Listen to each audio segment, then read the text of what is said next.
আলাইকুম। আমি আজকে পোলাও রান্না করব, তার জন্য তেল বসাই দিচ্ছি।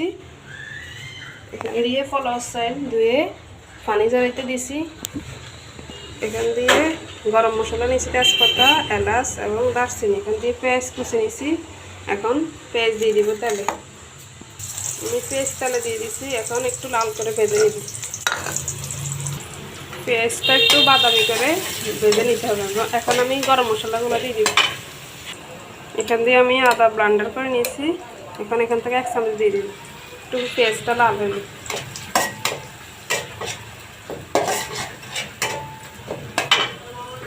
আমার পেঁয়াজটা বাদামি রঙের হয়ে গেছে। এখন আমি আদা দিয়ে দিব 1 চামচ।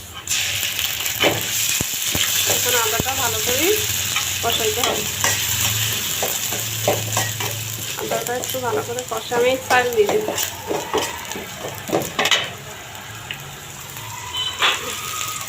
এখান দিয়ে আমি চাল দিয়ে দিচ্ছি, পোলাও চাল দিয়ে দিব। এখন পোলাও চালটা ভালো করে নাড়িয়ে দিব।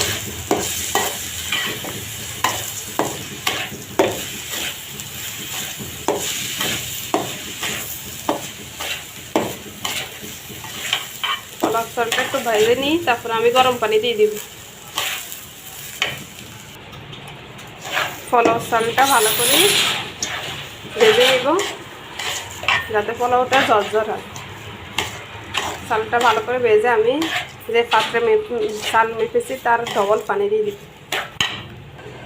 আমি এই মগে চাল মেপেছি, এই মগে পানি দিয়ে দিব ডবল 1 গ্লাস আর 1 গ্লাস, মোট 2 গ্লাস দিয়ে দিব। এই যে আমার চালটা প্রায় ভাজা শেষ। এখন আমি পানি মগ দিয়ে যে মেপেছি তা দিয়ে দিব। এখন এই যে আমি কেটলিতে পানি মেপে গরম করে দিয়েছি, এখন দিয়ে দিব।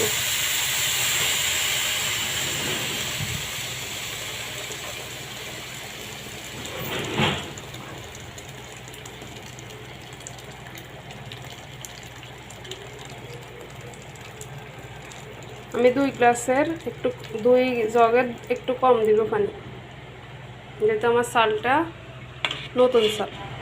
এখন আমি কাঁচামরিচ দিয়ে দিব, লবণ দিয়ে দিব 1 চামচ।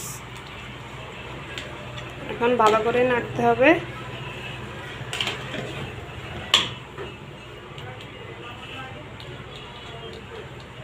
আমি লবণ আর 1 চামচ দিয়ে দিব। এখন ভালো করে নাড়তে হবে। আমি পানিটা একটু কম দিয়েছি 2 গ্লাসের। এখন ভালো করে নাড়ে ঢাকনা দিয়ে দিব। আমি এখন ঢাকনা দিয়ে দিব, তারপরে চুলার হিটটা কমাই দিব। আমার পোলাওটা ঢাকনা উঠে দেখব, এই যে আমার পোলাওটা আর একটু ইয়ে হবে, তারপরে আমি ঘি ছড়াই দিব উপরে।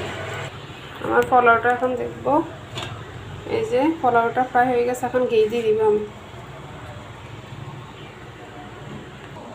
এখান দিয়ে আমি ঘি নিতেছি। আমি ঘি একটু দিয়ে দিব ছড়াই, যাতে পোলাওর ফ্লেভারটা ভালো হয়। এখন আমি ভালো করে নাড়িয়ে দিব। এই যে পোলাওটা হয়ে গেছে, আর চুলা বন্ধ করে দিব। এই যে পুরো ঝরঝর হয়ে গেছে।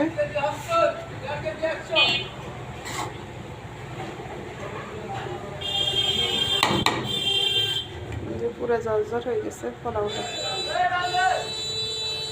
আসসালামু আলাইকুম। আমি আজকে মুরগির মাংস রান্না করব, তার জন্য পেঁয়াজ, গরম মশলা, দারচিনি করতেছি। এখান দিয়ে আদা বাটা আছে, রসুন বাটা, আদা বাটা দিয়ে দিব। এই যে আমার পেস্টটা হইতেছে। পেস্টটা একটু ভাজা ভাজা হইলে আমি রসুন 1 চামচ এবং আদা 1 চামচ দিয়ে দিব। আমার পেস্টটা ভাজা হয়ে গেছে। এখন আমি রসুন 1 চামচ দিয়ে দিব এবং আদা 1 চামচ দিয়ে দিব। আদা 1 চামচ দিয়ে দিব। আমি আবারও ভালো করে লাড়িয়ে কষাবো। কষায় পানি দিয়ে দেবো, তাহলে মশলা দিয়ে দেবো। এখান দিয়ে আমি চামচ মেপে সব মশলা নিয়ে নিছি। এই যে সব মশলা দিয়ে দিছি। এখন এখানে একটু পানি দিয়ে দিই। আমি একটু পানি দিয়ে দিব, মশলা যাতে না পড়ে যায়। এখন আমি সব মশলা দিয়ে দিব।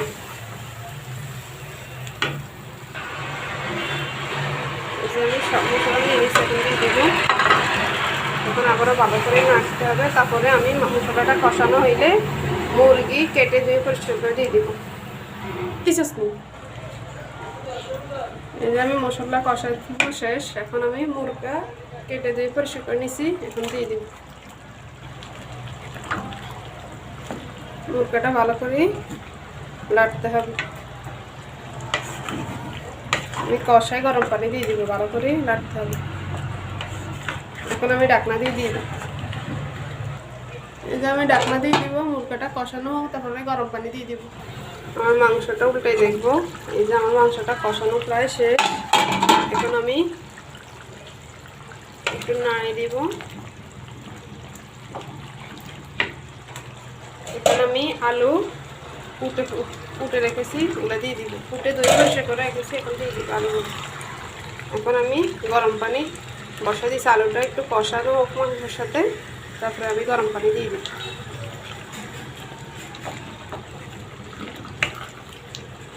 মুরগির সাথে কষানো হোক।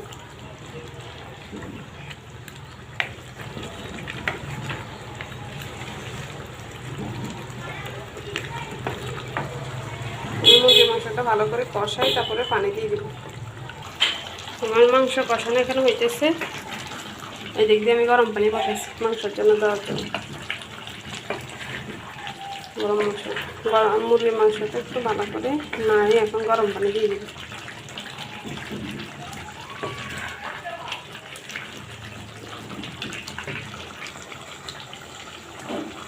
এই যে আমি পানিটা দিয়ে জল দিয়ে দিছি। এখন আবারও ভালো করে নেড়ে ঢাকনা দিয়ে দিব। আমি একটু সয়া সস দিয়ে দিয়েছি। গরম মশলা, তেজপাতা এবং দারচিনি উঠে ফেলেছি, যাতে বিশ্রী না গন্ধ বাইরে। যা গ্রান তেজপাতা সব বের হয়ে গেছে। এখন আমি উঠে ফেলেছি। যে মশলাগুলো উঠে ফেলেছি, এখন এগুলো ফালাই দিব। এখান দিয়ে আমি মাংসটা ঝোলটা ঘন করি, তারপরে উঠে ফেলবো। আমার মাংসটা উল্টে দেখবো। এই যে আমার মাংসটা প্রায় হয়ে গেছে, এখন আমি নামাই ফেলব। এই যে আমার রান্নাটা প্রায় শেষ। আলুগুলো সিদ্ধ হয়ে গেছে। এখন আমি